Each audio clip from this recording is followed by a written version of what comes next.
época de guerras, de expansiones, del poder de la iglesia, de nuevos sistemas económicos y de epidemias. Así solemos describir a la Edad Media, una época que vale la pena estudiar, pero más de los muchos aspectos que ya conocemos de este. ¿Qué sabemos de los deportes que se desarrollaban en aquel momento? ¿En qué se divertían los guerreros y qué importancia tenían estos juegos? Esto y más en el ocio de la caballería.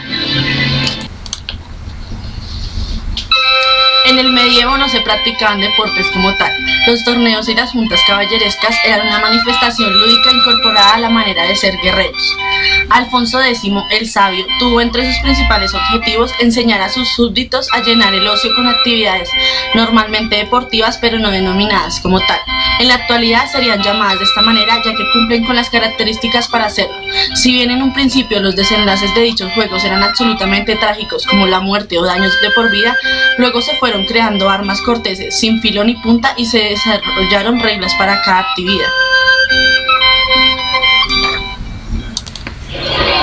Uno de los más entretenidos fue el lanzamiento de barra, que consistía en arrojar un tronco de gran tamaño con la mayor fuerza posible para lograr la distancia más lejana. Los torneos eran desarrollados frente al pueblo, los cuales elegían su favorito. Los participantes diseñaban su propia técnica para lograr una distancia favorable que los llevara al triunfo. Posiblemente de este se desarrolla tiempo después el lanzamiento de jabalí.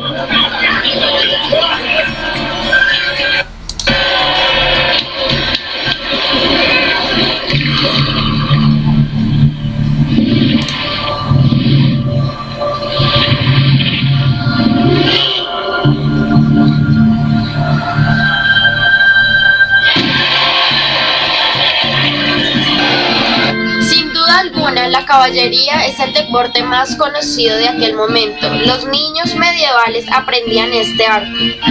Para llegar a la conquista clara de este aprendían esgrima y equitación a los 12 años.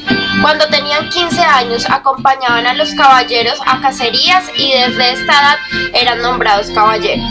Aunque esta arte no fue privilegio de ninguna clase social, sí era requisito fundamental poseer unos medios y materiales y por supuesto un gran valor. Y tal vez este tipo de luchas tuvieron un origen en la Edad Media, ya que por aquel entonces se desarrollaba una actividad llamada lucha o batalla de espadas, poco ficticias como las anteriores, en las cuales se jugaba el honor y la fama en la sociedad. El hombre que resultaba vencedor en estas luchas se paseaba con el más fuerte hasta que en la lucha era vencido. Había unas reglas generales y estaba prohibido golpear al contrario por debajo de la cintura.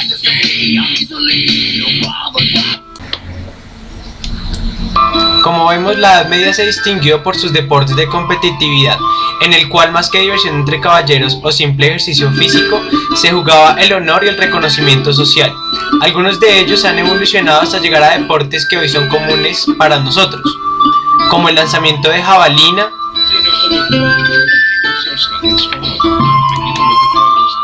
la equitación,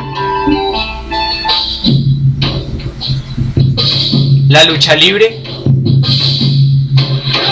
o el boxeo. La Edad Media como época ha inspirado miles de películas, de las cuales son pocas las que se dejan llevar por el desahogo y la distracción de sus guerreros y el pueblo en general.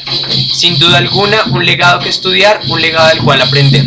Esto fue en los deportes de la Edad Media, el ocio de la caballería.